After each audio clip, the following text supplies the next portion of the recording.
So guys, for the first method to check if you have Bluetooth or not, you want to head over to search and type in device manager.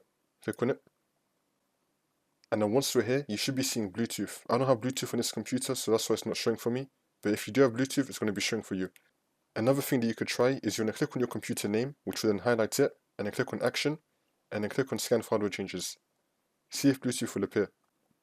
And now for the next method, you want to head over to the link, which will be down below in the description, to download the Bluetooth version finder. So once you get to this page, it should just automatically start downloading for you in a few seconds.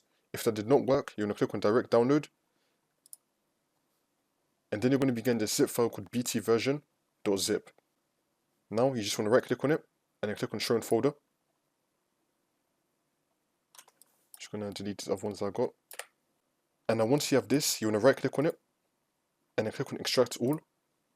You want to untick this, and then click on extract, which should then make it appear over here. And now you want to double click on this new folder, click on it again, and now you want to choose either 64-bit or 32-bit. To know which one you need, you want to head over to search and type in system information, click on it, and now next to system type is going to be telling you, so I'm on 64-bit, I'm going to be getting that one, double click on it. If you get this, click on more info, and then click on run anyway, and then click on yes.